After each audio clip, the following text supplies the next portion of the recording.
그때 예수께서 성령에게 이끌려 마귀에게 시험을 받으러 광야로 가사 40일을 밤낮으로 금식하신 후에 줄이신지라. 시험하는 자가 예수께 나와서 내가 만일 하나님의 아들이거든 명하여 이 돌들로 떡덩이가 되게 하라. 기록되었을 때 사람이 떡으로만 살 것이 아니요 하나님의 입으로부터 나오는 모든 말씀으로 살 것이라 하였느니라. 이에 마귀가 예수를 거룩한 성으로 데려다가 성전 꼭대기에 세우고 내가 만일 하나님의 아들이거든 뛰어내리라. 기록되었으되 그가 너를 위하여 그의 사자들을 명하시리니 그들이 손으로 너를 받들어 발이 돌에 부딪히지 않게 하리로다 하였느니라. 또 기록되었으되 주 너의 하나님을 시험하지 말라 하였느니라. 마귀가 또 그를 데리고 지극히 높은 산으로 가서 천하만국과 그 영광을 보여 이르되 만일 내게 엎드려 경배하면 이 모든 것을 내게 주리라. 사탄아 물러가라. 기록되었으되 주 너의 하나님께 경배하고 다만 그를 섬기라 하였느니라. 이에 마귀는 예수를 떠나고 천사들이 나와서 수종되니라. 오늘은 예수님께 인생을 배운다라는 제목으로 하나님 말씀 증거하겠습니다. 예수님의 삶을 살펴보는 것은 언제나 설레는 일입니다. 온 우주를 창조하시고 우리를 만드신 하나님께서 직접 이 땅에 오셔서 나와 같은 인간이 되셨다, 이 평범한 인간의 삶을 사셨다는 것은 이렇게 어렵고 힘든 시기를 살아가는 우리에게 큰 위로와 소망이 됩니다. 왜냐하면 우리가 걸어가는 이 길을 이미 주님께서 걸어가셨고 우리의 슬픔과 아픔을 전부 다 경험하신 예수님께서는 우리를 온전히 이해하시기 때문입니다. 이 아침 하루를 시작하면서 주님의 삶을 우리가 다시 묵상할 때 저와 성도님들 안에 예수 그리스도의 평강과 위로와 은혜가 있기를 간절히 소원합니다. 오늘 우리가 함께 읽은 이 본문의 말씀은 예수님께서 광야에서 시험 받으신 내용입니다. 우리가 잘 아는 내용이고 어제 큐티를 통해서 묵상하셨기 때문에 간단하게만 요약하겠습니다. 총 3가지의 시험을 받습니다. 첫 번째 시험은 3절 4절에 보면 예수님께서 돌을 떡으로 만들어 먹으라는 시험을 받습니다. 두 번째로는 5절 7절에 기록된 것처럼 성전 가장 높은 곳에서 뛰어내리라고 말합니다.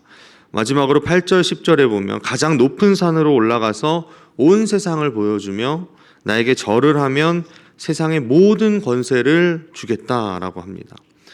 그리고 우리가 잘 아는 것처럼 우리 주님께서는 이 3가지의 시험을 모두 다 말씀으로 물리치십니다. 예수님도 시험 받으셨고 그 시험을 말씀으로 이겨냈다는 사실을 통해서 우리는 우리의 인생을 어떻게 살아가야 하는지 예수님께 배울 수 있습니다. 그런데 이 말씀을 우리가 반복해서 좀 읽다 보면 이런 생각이 듭니다. 예수님께서 왜 사탄의 이 3가지 시험을 다 받아내셨을까? 그냥 한마디로 딱 정리하실 수 있었을 텐데 왜 3번이나 상대를 하셨을까? 심지어 4장 1절에 보면 이렇게 나와 있습니다. 1절입니다. 그때 예수께서 성령에게 이끌려 마귀에게 시험을 받으러 광야로 가사. 바로 앞에 말씀인 3장에 보면 예수님은 세례를 받으셨고 많은 사람들 앞에서 들려진 음성을 통해서 하나님께서 사랑하시는 아들이자 기뻐하시는 자라는 게 바로 예수님임을 나타내셨습니다. 분명 예수님이 누구인지 모두가 다 알게 되었는데 성령에 이끌려서 지금 광야로 나와서 시험을 받으셨다는 겁니다.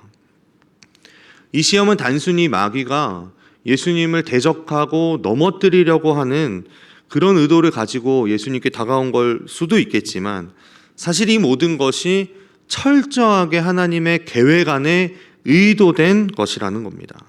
예수님이 누구신지 세례 요한을 통해서 선포하신 후에 이분이 바로 예수님이 앞으로 어떤 일을 행해 나가실 건지를 아주 짧고 임팩트 있게 보여주는 사건이 바로 광야에서 마귀를 물리치신 사건이라는 겁니다.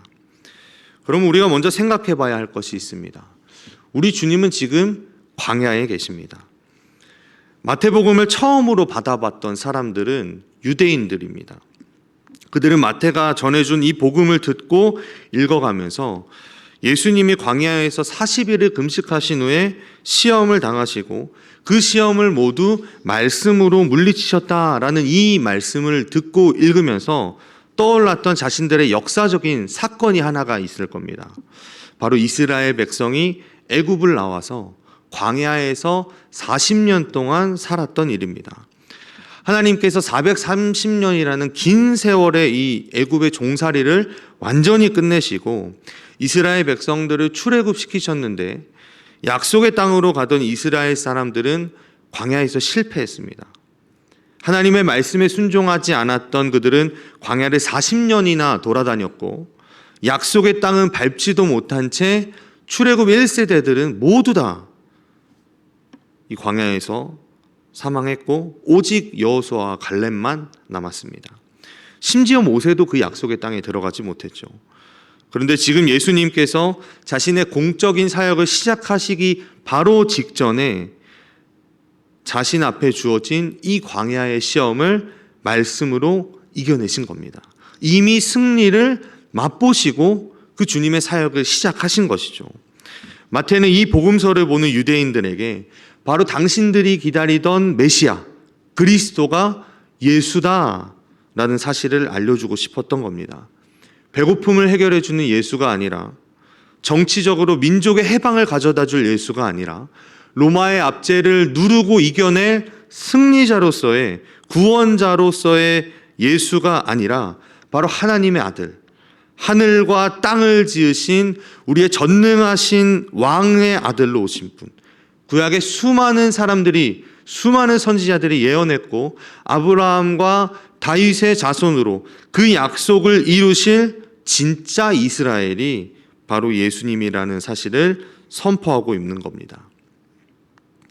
예수님께서 세 가지 시험을 물리치신 이 사건의 말씀들이 신명기 6장에서 8장 사이에 들어있다라는 사실을 통해서 예수님이 구약의 모든 예언들과 약속들을 완성시키실 분이라는 것을 알 수 있습니다. 그리고 지금 광야에서 시험을 받으시고 그 모든 시험을 통과하신 예수님을 통해서 이제 우리에게도 소망이 주어졌습니다. 광야 같은 인생 속에서 우리가 어디로 가야 할지, 어떻게 해야 할지, 어떻게 가야 할지 모를 때 우리는 우리의 눈을 들어서 지금 십자가에서 달리신 예수 그리스도를 바라보면 주님은 우리에게 마땅히 해야 할 것을 가르쳐 주실 것입니다. 마땅히 우리가 가야 할 길을 알려주실 것입니다. 마땅히 우리가 살아야 할 그 삶을 보여주실 것입니다.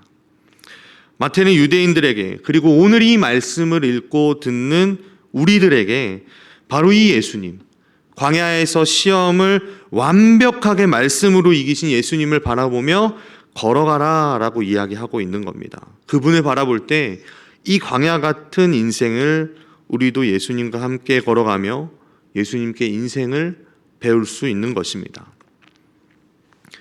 어느 가전제품을 사도 우리가 들어있는 것이 있는데요. 바로 사용 설명서입니다. 우리나라 대부분 사람들은 실제로 이 사용 설명서를 잘 읽지 않고 이 기계들을 사용한다고 하는데 정말 잘 사용한다고 합니다. 기계의 120%까지도 사용한다고 하죠. 사실 사용 설명서대로 이 제품을 사용하면 기계를 오래 쓸 수는 있지만 한 7, 80% 정도밖에 사용하지 못한다고 합니다. 그런데 인생은 다르죠. 수많은 사람들이 자신의 인생을 어떻게 하면 잘 살 수 있을지를 고민합니다. 어떻게 하면 내 삶을 성공적으로 수단과 방법을 가리지 않고 앞으로 달려가죠. 또 우리 자녀가 어떻게 하면 이 땅에서 성공할 수 있을까? 좀 더 편하고 내 자녀들이 안락하고 성공한 인생을 누릴 수 있을까? 하지만 인생은 그렇게 해서 문제가 해결되지 않습니다.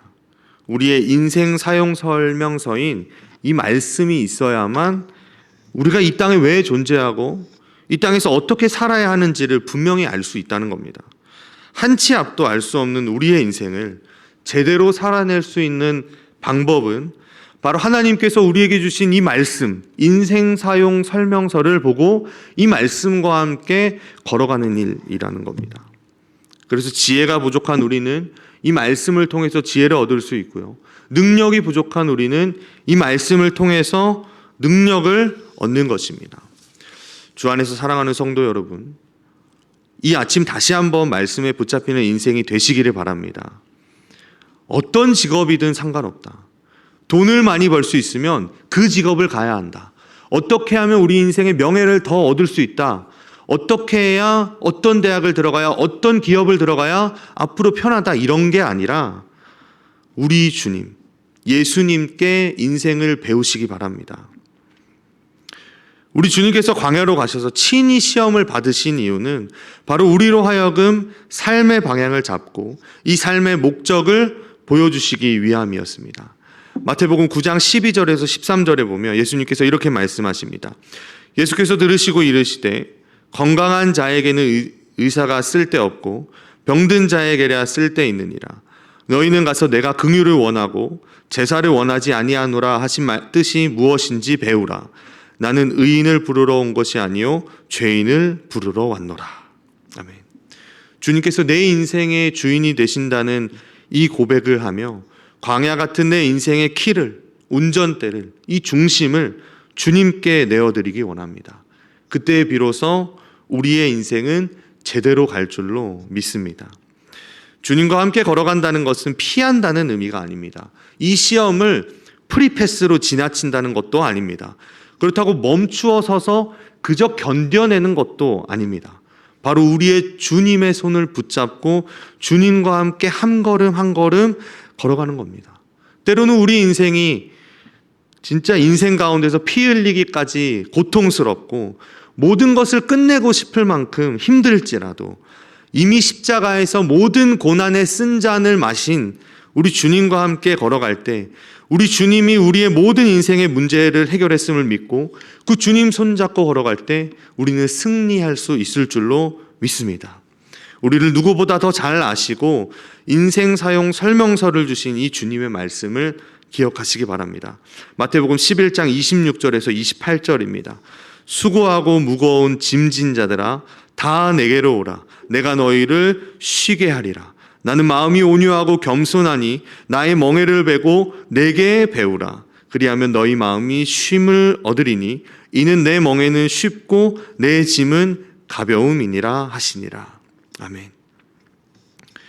이 아침 주님의 말씀을 기억하고 광야에서 말씀으로 모든 시험을 이기셨고 우리를 이 광야 같은 삶 가운데에서 승리하게 하실 주님을 바라보며 주님께 더욱 가까이 가는 오늘 하루가 되기를 원합니다.